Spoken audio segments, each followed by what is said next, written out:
Welcome back to the cryptowrld channel, everyone. My name is Josh, and right now Bitcoin is retesting this critical area on the price chart to potentially flip previous resistance into new support. So I'll be talking about that in just a moment, alongside Ethereum also potentially about to do the same here in the short term, while the price of Chainlink is right now playing out this bullish divergence in the short term, while Solana is now rejecting from this key area of resistance, while the price of XRP is also doing the same here in the short term, rejecting from key resistance. So I'll be talking about all of that and more later in the video, so definitely watch to the end. First of all, starting off on the weekly Bitcoin chart, and right now Bitcoin is technically still playing out the larger bull market, despite seeing short-term dumps and short-term pullbacks along the way, which of course we can see during these larger bull markets. So not much has changed on this chart over the last one day, and if we're taking a look at this weekly Bitcoin chart, technically speaking, we're still lacking bullish momentum on the larger timeframes, as shown here in the weekly Bitcoin MACD, obviously losing momentum over the last few weeks, as I've been talking about over the last few weeks. And so this essentially tells us we're taking a bit of a break during the larger bull market, but doesn't necessarily mean the bull run is over, because of course we saw something very similar pretty much exactly 1 year ago. So what we saw back then was a major bull run, but roughly around halfway in between that bull run right there, we saw a major slowdown for roughly around 1 to 2 months or so, from starting around the first half of December up until the end of January. We saw a major slowdown, losing momentum, but then eventually we continued the bull run later on near the end of January. And so right now we're potentially still repeating history, as I've been talking about over the last few weeks. And if we're taking a look at this 4-day Bitcoin chart, right now the super trend indicator is still sitting in the green, indicating a larger bull market. But if we're taking a look at this weekly Bitcoin chart, right now this bearish divergence is technically still active on the weekly time frame, with obviously higher highs already confirmed in the price of Bitcoin in the weekly candle closes, and lower highs confirmed in the weekly Bitcoin RSI. And so this basically tells us that we're also losing a lot of bullish momentum here based on a bearish divergence confirmed on the weekly time frame. So based on these 4 charts right here, at least based on these 2 right here, these are telling us we're still in a larger bull market, but these 2 charts right here are telling us we're still due to see a bit of a slowdown in the shorter term during the bull market. So potentially in the next couple of weeks or so, once again, we're likely going to see a bit more choppy sideways price action. So some short-term pumps and short-term dumps, mainly chopping around sideways for potentially a couple of more weeks or so, before eventually the continuation of the bull market later on. But with that being said, if we're taking a look at this daily Bitcoin chart, of course, this bearish divergence is technically still active. And this was one of the first signals that I talked about multiple weeks ago now on the channel, since before all of this price action right here. This was one of the first signals that I said here on the channel is likely going to cause a slowdown in the price, meaning either a bit of a pullback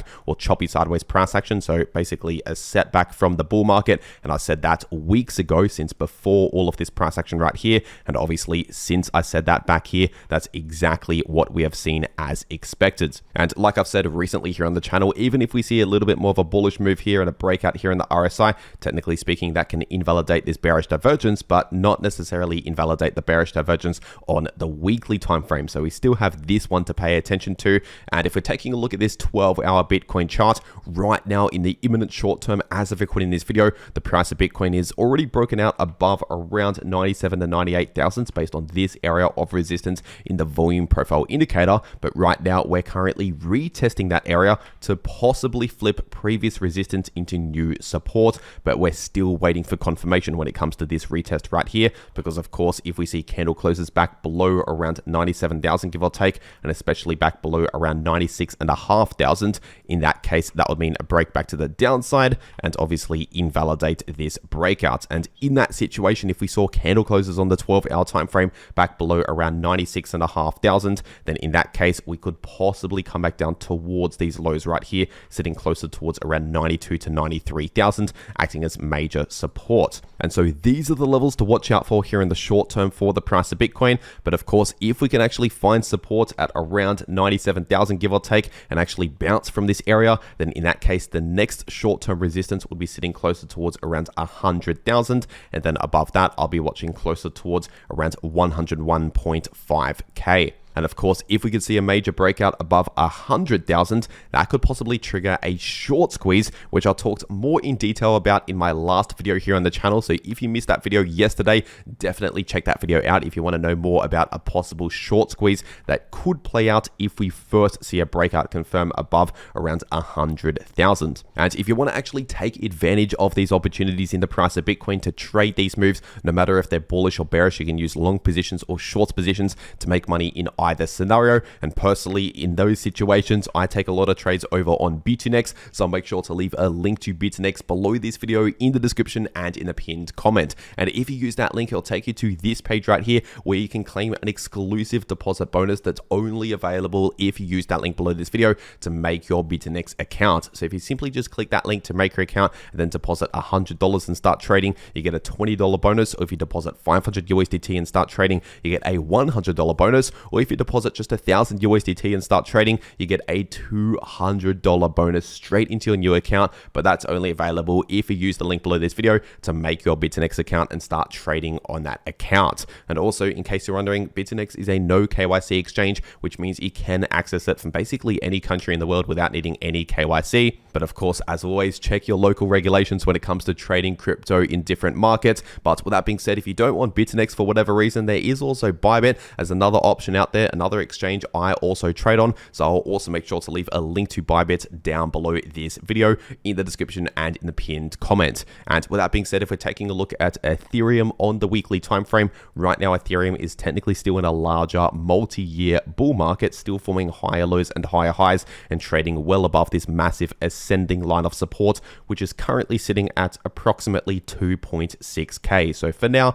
not much has changed here on this weekly Ethereum chart, and the same can be said about this weekly Ethereum chart, because right now we're still possibly forming a massive bullish pattern known as an inverse head and shoulders pattern, with a left shoulder, a head, and right now possibly forming a right shoulder. But I want to make it clear, in case you're new to all of this, this possible inverse head and shoulders pattern is not confirmed right now. It's not in play, because in order to actually confirm this pattern and confirm the price target for this pattern, we need to see a further recovery in the price of ETH back towards around 4,000, and then ideally breaking out above 4.1k with a weekly candle close above that level in order to actually confirm the inverse head and shoulders pattern, confirm the breakout, and confirm the price target for this pattern, which by the way would be sitting close to $7,000 per Ethereum. So obviously a major price target to the upside, but that only comes into play, it only confirms if we first see that confirmed breakout above around 4,000 to 4.1k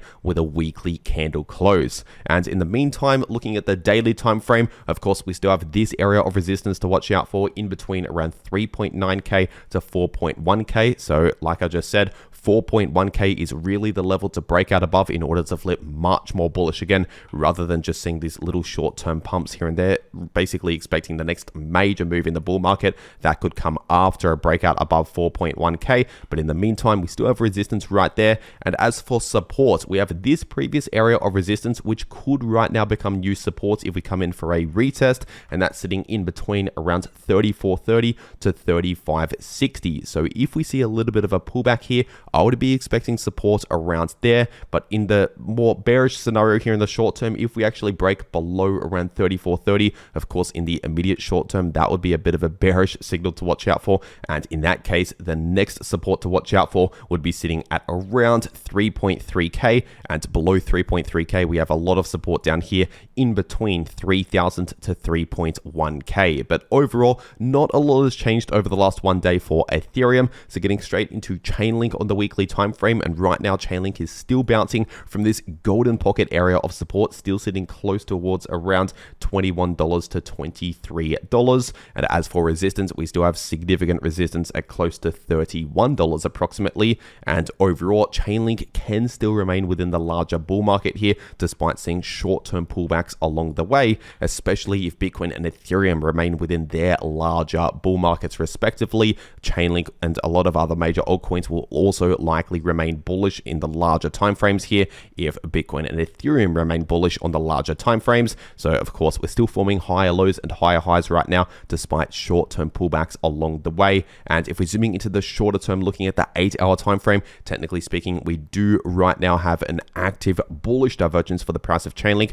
with confirmed lower lows in the price in the candle closes and higher lows already confirmed in the 8-hour Chainlink RSI, which essentially means we do to see a bit more of a bullish relief here in the short term. So either a slight bullish relief like this, or at the very least a bit of choppy sideways price action as the most likely outcomes here in the short term from a bullish divergence. And as for short-term resistance to watch out for, we do have a small amount of resistance right here, sitting at just underneath $24, so around $23.80 to $23.90, acting as resistance. And then above $24, we have more resistance closer towards around $25.50 here in the short term. And if we're taking a look at the price of Solana on the 8-hour time frame, of course, Solana continued that bullish breakout over the last few days from this triangle pattern, with that bullish price target at close to $220, which I shared before we saw the breakout when the price was below 200. I said once we break out above around 197, and especially if we break out above 205,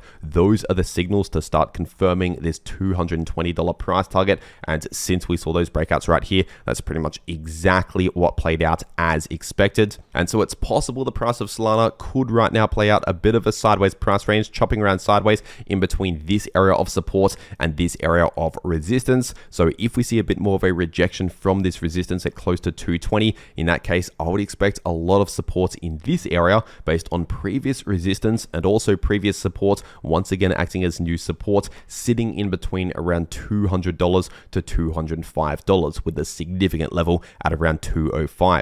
And then if the price of Solana eventually confirms a breakout above around 220 to 223, then in that case, the next resistance to watch out for is sitting at around $232. And then above that, we have significant resistance at 246 and 260. But overall, when it comes to the short-term trend and momentum, as I've already been saying over the last few days, we've clearly reversed the price structure, especially just over the last few days here. Once we broke out above around 197 and especially above 205, those were the signals that were reversing the price structure and reversing the trend, because previously over the last few weeks, over the last month or so, we were clearly within a short-term bearish trend here, forming lower highs and lower lows and breaking below key levels of support and rejecting from key levels of resistance. Whereas right now we're pretty much doing the opposite. We're forming higher lows and higher highs and breaking out above key levels of resistance, which is bullish price structure. This is clearly a change in the trend. And so that is the current situation for the price of Solana right now and the important levels to watch out for. And if we're taking a look at XRP on the 4-hour time frame, right now XRP is pretty much exactly as expected, rejecting from this exact line of resistance right here at around $250 to the nearest cent. We're pretty much exactly rejecting from this resistance, which I've been warning about for days now on the channel. And not only are we rejecting from major resistance, we're also playing out a short-term bearish divergence here on the 4-hour time frame, with lower highs already confirmed in the RSI and higher highs confirmed in the price in the candle closes, which means we're losing bullish momentum, and it's likely we're going to play out potentially a bit of a short-term pullback, or at the very least some choppy sideways price action as the most common outcomes from a bearish divergence. And so as I've already been saying over the last few days, since before this rejection right here, I've been saying we have short-term risk. I said I would not be opening any new long positions right here. In fact, I'd be looking to take profits from any long positions if you are long on the price of XRP, due to the fact that we have short-term risk, we're running into major resistance and playing out a bearish divergence. And obviously, since I've been saying that over the last few days, we're currently playing out a bit of a pullback, a bit of a rejection, exactly as expected. But due to the fact that this bearish divergence is on the 4-hour time frame, it's unlikely it'll play out over multiple days from now. So potentially over the next 1 or 2 days or so, this will likely continue to play out just in the immediate short term, but perhaps in 3 or 4 days from now, it will likely be over. It's already played out in a few days from now once again. And so potentially in a few days from now, or in a week from now, for example, when this bearish divergence is already over, if we can eventually see a confirmed breakout above this line of resistance sitting at close to $2.50, then in that case, obviously that would be a massive change in the short-term trend here, because as of right now, we're still technically within a bit of a short-term bearish trend within a descending parallel channel, forming lower highs and lower lows. But a confirmed breakout beyond $2.50 would be a significant change in that price structure, a change in the trend. But in the meantime, just for potentially another 1 day, 1 or 2 days or so, we're likely just going to play out this little bearish divergence here and a small rejection from this resistance. And in case you're wondering, the next support I'll be watching out for is sitting at around $2.32, and then below that I'll be watching out for around $2.22, and below that we have major support at around $2.13 to $2.14 based on this support, and also based on the center line sitting at around $2.13. And in case you're wondering, the support line for this parallel channel right here is currently sitting at around $1.83. And once again, if you want to trade these moves in the price of any crypto, even if they're bearish, you can use things like short positions, for example, to profit along the way to the downside. And if you want to trade those moves, check out those links below this video to those exchanges if you want to claim those extra bonuses. And if you want to actually know how to trade crypto, no matter if the price is bullish, bearish, or chopping around sideways, then make sure to watch these videos popping up right here on your screen. The video in the top left shows you how you can profit from bullish or bearish price action using long positions or short positions,